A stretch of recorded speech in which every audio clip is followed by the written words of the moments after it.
Bueno, comenzamos la grabación del último vídeo del tema de campo gravitatorio, en el que nos vamos a centrar en el campo gravitatorio terrestre y en el estudio de los satélites, ¿de acuerdo? Bien, empezamos con el campo gravitatorio terrestre y para ello vamos a considerar que la Tierra es una esfera perfecta, cosa que sabemos que no es así, está achatada por los polos, y homogénea, ¿de acuerdo? Es decir, tiene la misma densidad en todos los puntos. Eso sabemos también que no es verdad, porque para empezar, pues la Tierra tiene 3 capas y están formadas por distintos materiales, por lo tanto su densidad tiene que ser diferente, ¿de acuerdo? La masa de la Tierra la vamos a llamar m sub t y la del radio de la Tierra r sub t no van a variar, ¿de acuerdo? Bien, y la densidad, por tanto, va a ser también constante en todos los puntos, lo que acabo de comentar. A partir de ahí, y considerando los resultados obtenidos para distribuciones esféricas obtenidos del teorema de Gauss, ¿de acuerdo? De la aplicación del teorema de Gauss, aunque, bueno, no he realizado ningún vídeo de cómo se obtienen las distintas propiedades, las distintas magnitudes a partir de la aplicación del teorema de Gauss, del campo en concreto, puesto que no se exige no le exige la ponencia de física, entonces, pues obviado elaborar un vídeo para ello, ¿de acuerdo? Pero bueno, las expresiones son las ya más que conocidas, ¿de acuerdo? Tenemos el módulo del campo, ojo, aquí está representado el módulo, vectorialmente ya sabéis que aparecería menos y el unitario. Aquí tenemos la expresión de la energía potencial y la expresión del potencial, ¿de acuerdo? Bueno, comenzamos viendo la relación entre el campo gravitatorio, el valor de G, la superficie terrestre y cómo varía con la altura. Vemos aquí que si nosotros sustituimos en la expresión del módulo del campo gravitatorio con el dato de la distancia respecto al centro de la Tierra, es decir, el radio de la Tierra, pues sustituyendo los datos correspondientes obtendríamos el valor archiconocido de 9,8 metros por segundo al cuadrado. ¿De acuerdo? Bien, ¿cómo varía G con la altura? Bueno, pues partimos de la expresión del módulo y el valor de G a una determinada altura sería el radio de la Tierra más h.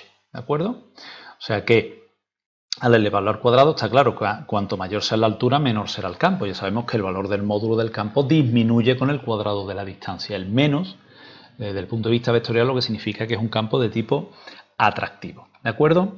Si multiplicamos ambas expresiones por RT cuadrado, vemos que podemos ordenar. Hemos multiplicado por RT cuadrado y dividido, ¿de acuerdo? Es decir, que hemos multiplicado RT cuadrado arriba y abajo, por lo tanto la expresión no se modifica, es lo que quería decir. ¿De acuerdo? Entonces reordenamos y aquí nos queda una expresión conocida que es el valor de la gravedad en la superficie terrestre. ¿De acuerdo? Con lo cual aquí tendríamos la expresión que nos permite calcular el valor del módulo del campo en función de la altura a la que nos encontremos. Ya sabemos, evidentemente, lo acabamos de ver aquí arriba, que si esa altura es muy pequeña en comparación con el radio, pues evidentemente, como podemos ver, pues el valor de G se irá aproximando cada vez más al valor de la gravedad en la superficie terrestre. Energía potencial gravitatoria en la superficie terrestre. Bien, ¿cuáles son las dos expresiones que conocemos? Bueno, la que nosotros estamos utilizando y que sostiene de aplicación del teorema trabajo-energía potencial y de considerar lo que es normal, que la energía potencial es cero en el infinito, y aquella en la que tenemos la energía potencial calculada a partir de MGH. ¿Por qué sabemos por qué son dos expresiones diferentes? Pues porque el origen de energía potencial es diferente, ¿de acuerdo? En este caso, repito, hemos considerado que el origen de energía potencial está en el infinito y aquí está en la superficie terrestre. ¿Y qué relación hay entre ambas expresiones? Bueno, hemos hecho una deducción parecida en un vídeo previo y aquí la he modificado un poco para que veáis otra forma de obtenerla. Bueno, partimos de la expresión del teorema trabajo-energía potencial, como ya conocemos, y lo que vamos a coger ahora como origen de energía potencial, puesto que, repito, queremos llegar a la expresión de la energía potencial considerando el origen de la superficie, vamos a considerar que la energía potencial va a ser cero en el punto A y ahí el valor de R va a coincidir con el radio de la Tierra, ¿de acuerdo? Entonces la energía potencial aquí va a ser cero. Sustituimos y por tanto la energía potencial en G va a ser menos la integral de el valor de R en el punto A, R el radio de la Tierra, y el valor de R a la distancia que corresponda, ¿de acuerdo? producto escalar de la fuerza por diferencial de R. ¿Qué hacemos aquí ahora? Módulo del primero por el módulo del segundo, por el coseno del ángulo que forman, se hace la integral y se reordena. ¿De acuerdo? Ya lo he hecho aquí más rápidamente. Nos quedaría esta expresión que si reordenamos, es decir, metemos el menos y reordenamos, nos quedaría 1 partido R, como veis, menos 1 partido RT. Dejamos el menos fuera para que se nos vaya apareciendo la expresión de la energía potencial que conocemos. Y si hacemos la recta de esta fracción y sustituimos R por lo que vale, es decir, el radio de la Tierra más la altura a la que lo estemos calculando, pues nos quedaría esta expresión. ¿Qué podemos deducir de aquí? Pues podemos deducir de aquí que si hacemos la siguiente aproximación, y es que H es mucho menor que el radio correspondiente y que R más H es aproximadamente el radio de la Tierra, ¿de acuerdo? Hacemos esta aproximación, pues nos quedaría que RT más H es prácticamente RT y RT por RT es RT cuadrado, ¿de acuerdo? Con lo cual nos quedaría G por la masa de la Tierra partido RT cuadrado, que es algo que conocemos, que es el valor en la superficie terrestre, multiplicado por la masa y por la altura. Es decir, nos quedaría la expresión correspondiente de la energía potencial y, como podemos ver, pues es válida hasta alturas pequeñas, en torno hasta, como límite, 40 o 50 kilómetros, donde el valor de G sub 0 suele variar poco. Yo, de todas las maneras, en el único caso en el que consideraría utilizar esta expresión en ya lo he dicho en otros vídeos, en el movimiento de ascenso y descenso por un plano inclinado de objetos, o cuando lanzamos o dejamos caer un objeto cuya altura, pues la de un edificio, es decir, altura relativamente baja. Incluso para alturas de 40 a 50 kilómetros, para hacer el cálculo lo más exacto posible, consideraría el origen de energía potencial en infinito y partiría de la otra expresión de energía potencial. Velocidad de escape. ¿Qué es la velocidad de escape? Pues la velocidad de escape es la velocidad que habría que imprimir a un objeto, ¿de acuerdo?, a un cuerpo, para que salga de la atracción gravitatoria de un planeta. En concreto, nosotros vamos a considerarla desde la superficie, pero no tiene por qué ser desde la superficie. Cuando finalicemos y obtengamos la expresión de la velocidad de escape, aclararé lo que quiero decir. Es decir, conseguir, digamos, que un objeto abandone la acción de atracción gravitatoria, alejándose indefinidamente, pues hasta el infinito. ¿Cómo se calcula esa velocidad de escape? Bien, antes que nada vamos a hacer algunas consideraciones. Primero, el origen de energía potencial lo consideramos en el infinito, medimos la distancia, recordar siempre desde el centro del planeta, en este caso de la Tierra. Los datos, masa de la Tierra y radio de la Tierra, son conocidos, y m va a ser la masa del proyectil o del objeto o el cuerpo que vamos a tratar de que escape de la atracción gravitatoria y calcular, por tanto, su velocidad de escape. No vamos a considerar el rozamiento con el aire, evidentemente esto no estamos en la NASA ahora mismo, estamos aprendiendo, entonces vamos a considerar despreciable el rozamiento con el aire, por lo tanto, la única fuerza que va a actuar en ese movimiento de ascenso va a ser la fuerza gravitatoria. Por lo tanto, como es una fuerza conservativa, se cumple el principio de conservación. ¿Vale? Esto es un problema muy parecido a los problemas que hemos hecho típicos de lanzamos una piedra verticalmente y hacia arriba, ¿de acuerdo? En los que aplicamos el principio de conservación si consideramos despreciable el rozamiento, o si tenemos en cuenta el rozamiento, recordemos que la variación de energía mecánica es igual al trabajo realizado por esa fuerza no conservativa que sería el rozamiento. Pues esto es algo parecido. Entonces, nosotros vamos a considerar dos puntos. Uno, la superficie del planeta, y otro, el infinito. Es decir, aquí tenemos el cuerpo, en este caso un cohete, que lo tenemos en la superficie de la Tierra, y aquí tenemos el otro cohete en el segundo punto. Vamos a calcular la energía mecánica en el punto 1 y la energía mecánica en el punto 2, que son la suma de energía cinética y potencial en ambos puntos. ¿De acuerdo? Cálculo de la energía mecánica en el punto 1, pues muy sencillo. La velocidad con la que hay que lanzarlo, que es lo que vamos a llamar velocidad de escape. Y el valor de R va a ser el radio de la Tierra, porque estamos en la superficie de la Tierra. En el punto 2, ¿qué conocemos? Que lo queremos mandar al infinito. ¿Cuánto vale el radio? O la distancia, el radio orbital, la distancia, infinito. ¿Cuánto vale la velocidad en ese punto? Pues 0. ¿Por qué? Pues porque si ha llegado al infinito, en ese punto se para, ¿de acuerdo? Con lo cual la velocidad será 0.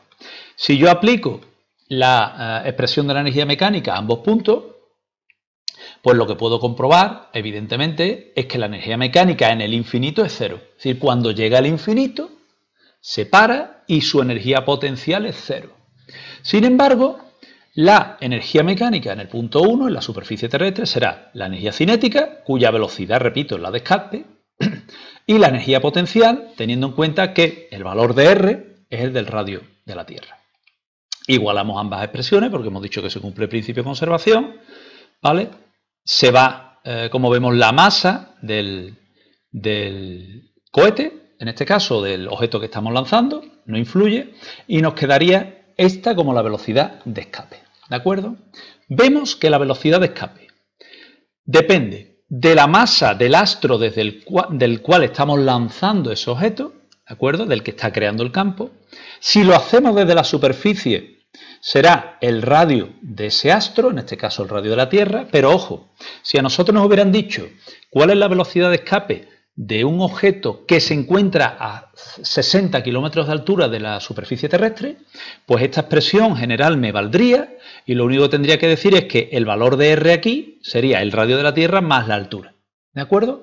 Es decir, lo que va a variar desde dónde pongo el punto 1 de energía mecánica, si lo pongo en la superficie terrestre o lo pongo a la altura que me están diciendo, ¿de acuerdo? Eso es lo primero. Segundo que quiero considerar, que nosotros lo hemos deducido para un objeto que lo estamos lanzando, esa velocidad de escape la estamos deduciendo por un objeto que sale desde la superficie terrestre. Ya hemos dicho que si nos dicen que se encuentra orbitando a 200 kilómetros, que cuánto vale su velocidad de escape, pues lo único que tenemos que hacer es sumarle al radio de la Tierra esa altura, esos 200 kilómetros.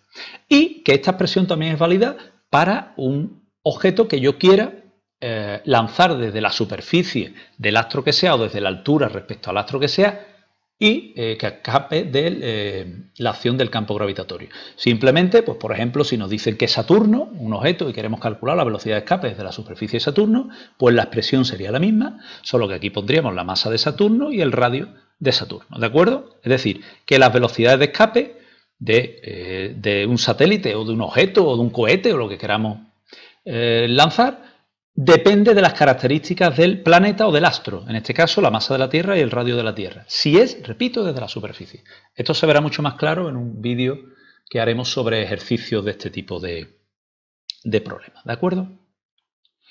Pasamos a los satélites. ¿Qué es un satélite? Pues básicamente es un cuerpo bien natural o artificial, natural la Luna, artificial pues el satélite Meteosat, que es el que nos envía la información meteorológica, por ejemplo, que describe órbitas alrededor de un cuerpo celeste, como por ejemplo puede ser la Tierra en este caso, ¿de acuerdo? A eso es lo que se llama satélite. La órbita descrita es elíptica y las magnitudes que permanecen constantes en ese movimiento elíptico son el momento angular y la energía mecánica. Recordemos que el momento angular es una magnitud vectorial, que es el resultado de multiplicar el vector de posición por la cantidad de movimiento.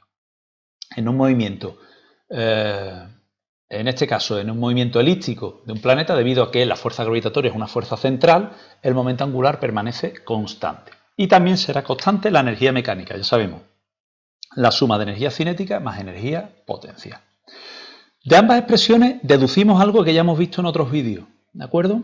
Y es que en función del valor como el momento angular y la energía mecánica depende del radio de giro y de la velocidad, pues, y como el radio vector de giro, el radio orbital, es diferente debido a que el movimiento es elíptico, la velocidad tendrá que variar en función de que si aumenta el radio debe disminuir la velocidad y si disminuye el radio debe aumentar la velocidad para que ambos parámetros permanezcan constantes. ¿De acuerdo? Esto ya lo hemos visto en un vídeo previo.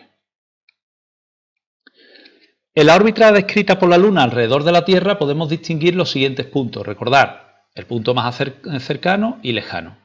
El punto más cercano se llama perigeo, el punto más alejado se llama apogeo y ya sabemos que en el caso de la Tierra alrededor del Sol, pues se llaman perihelio y afelio. ¿De acuerdo? Tampoco es simplemente más a título de cultura general que en otro aspecto.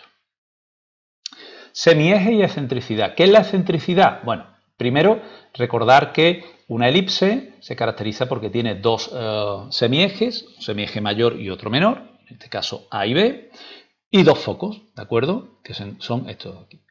El Sol, por ejemplo, se encontraría en uno de los focos y los planetas se encontrarían dando vueltas alrededor del Sol en órbitas elípticas. Bien, ¿qué es la excentricidad? Pues la excentricidad es lo que nos permite a nosotros determinar cuánto de carácter elíptico o no tiene el movimiento del astro alrededor de otro astro, es decir, del satélite o del planeta, en este caso la Tierra, el Sol, Mercurio, Venus, etcétera, alrededor del Sol. Y se determina a partir de los semiejes. La excentricidad se calcula a partir de esta expresión, que por supuesto no hay que saberse. Simplemente recordar, si yo hago la raíz cuadrada de a cuadrado menos b cuadrado, ¿de acuerdo? Si a es mucho mayor que b, la raíz cuadrada, ¿de acuerdo?, tomará un valor alto. Por lo tanto, se aproximará a 1 porque es el máximo valor, ¿de acuerdo? Si b fuese 0, sería la raíz cuadrada de a al cuadrado, sería a partido por a, es decir, el máximo valor es 1. Cuanto más se acerque la excentricidad a 0, más tiende la órbita a ser circular, muy sencillo. Si a tiene un valor muy cercano a b, es decir, a y b son muy próximos, es decir, la órbita es muy poco elíptica, cuando yo haga la recta esto se va a ser muy pequeño y si es muy pequeño, cuando divida por a va a tender a ser muy pequeño, va a tender a 0. Entonces, cuanto más cerca tenga la excentricidad un valor a 0, pues más circular será la órbita. Cuanto más se acerque a 1, es decir, cuanto mayor diferencia haya entre el semieje mayor y el menor, pues más elíptica será esa órbita. Vamos ahora al estudio de satélites con trayectoria circular. Nosotros lo vamos a simplificar, evidentemente. Nosotros vamos a considerar que el movimiento de los satélites alrededor de la Tierra o del astro que sea van a ser circulares. Es decir, vamos a aproximar el caso en el que la excentricidad tienda a ser 0, aunque sabemos que exactamente no es así. Por ejemplo, la Luna tiene una excentricidad muy próxima a 0, es decir, el movimiento de la Luna alrededor de la Tierra es prácticamente circular, pero bueno, no es exactamente circular. Nosotros vamos a considerar, repito, que el movimiento circular, eso quiere decir que el radio de la órbita es constante y que, por tanto, si el radio de la órbita es constante, pues lo que hemos visto antes de conservación de energía mecánica y conservación del momento angular, la velocidad orbital de giro va a ser también constante durante toda la trayectoria. ¿De acuerdo? Estas son las aproximaciones que vamos a hacer. Pasamos a una serie de parámetros. Velocidad orbital es la velocidad que tiene el satélite en una órbita. Esa es la velocidad orbital. Por lo tanto, si nosotros consideramos que actúan fuerzas, la única, la gravitatoria, sobre el satélite, y como describe un movimiento circular uniforme, esa aceleración es la aceleración normal, pues igualamos la fuerza gravitatoria, esto está expresado en módulo, evidentemente, y esa fuerza gravitatoria, aplicando la segunda ley de Newton, sustituimos la aceleración a la que está sometida en ese movimiento circular, que es la normal, e igualamos las dos expresiones, ¿de acuerdo? Bien la obtenida a partir de la fuerza gravitatoria, bien a partir de la segunda ley de Newton. Igualamos y despejamos, ¿de acuerdo? Se nos va la masa y, como podemos ver, se nos va también uno de los valores de R de radio orbital.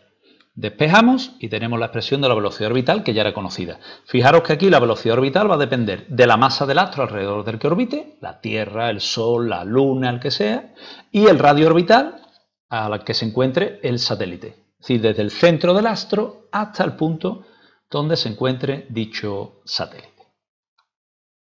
Periodo de revolución. Pues el periodo de revolución ya sabemos que es el tiempo que tarda en dar el satélite una vuelta completa. Al ser un movimiento circular uniforme, el periodo de revolución será la distancia recorrida en la órbita partido la velocidad orbital, que ya acabamos de calcular. ¿Cuál es la distancia recorrida? Hombre, pues si es un movimiento circular será 2πr. 2 por pi por el radio orbital. Y la velocidad orbital será la que describa. ¿De acuerdo? Sustituimos los datos, 2πr, la expresión de la velocidad orbital la acabamos de calcular, reordenamos, vemos aquí, ¿vale? Elevamos al cubo, reordenamos y vemos que esto nos sale el cálculo del periodo orbital. Es decir, ¿de dónde vamos a sacar el periodo orbital? Pues de la expresión correspondiente a la tercera ley de Kepler, ¿de acuerdo? Si siempre que nos pidan calcule el periodo orbital de un satélite o el radio orbital de un satélite, lo normal es que se calcule a partir de la expresión de la tercera ley de Kepler, pero conociendo el valor de la constante. Recordemos que esa constante va a depender de 4π², ¿vale? En la constante de gravitación universal, y la masa del astro alrededor del que orbita dicho satélite. Y por último nos queda hablar de la energía mecánica en una órbita. Es decir, ¿qué energía tiene el satélite cuando está orbitando? Es decir, cuando está dando vueltas alrededor del astro correspondiente, en esa órbita, repito, circular. Bueno, recordemos que para el caso de una órbita elíptica teníamos esta expresión, ¿vale? La energía mecánica será la suma de energía cinética y potencia gravitatoria, y estas son las expresiones, siendo m mayúscula la masa del astro alrededor del que orbita, r el radio orbital y v la velocidad orbital. Como la órbita es circular, la velocidad es constante, la conocemos, que es la velocidad orbital, y sustituimos aquí. Cuando nosotros sustituimos aquí y elevamos al cuadrado, fijaros, se va la raíz. Al irse la raíz nos queda 1/2 de la masa por g por m partido r. 1/2 menos 1. 1/2 de algo menos 1 de ese algo. Pues me queda menos 1/2. Por lo tanto, la energía mecánica en la órbita será igual a menos el valor de g por la masa del astro, la masa del satélite, partido 2 veces el radio orbital. Todo esto lo combinaremos con ejercicios que propondré en un vídeo posterior. Veremos distintos ejercicios de cálculo y veremos cómo se aplican todas estas expresiones relacionadas con los satélites en la resolución de ejercicios. ¿De acuerdo? Bien, pues con esto finalizamos el vídeo en el que hemos visto, repito, el campo gravitatorio terrestre. Hemos extendido algunas expresiones para el campo gravitatorio creado por otro astro y el estudio de satélites en el que, bueno, hemos visto el movimiento de estos cuerpos, bien sean naturales o artificiales, alrededor de cualquier astro y qué expresiones tenemos: velocidad de escape, velocidad orbital, energía mecánica, periodo orbital, cómo podemos a partir de distintas expresiones hacer los diferentes cálculos, y eso lo aplicaremos a un vídeo en el que realizaremos distintos ejercicios de cálculo. ¿De acuerdo? Bien, pues finalizamos el vídeo.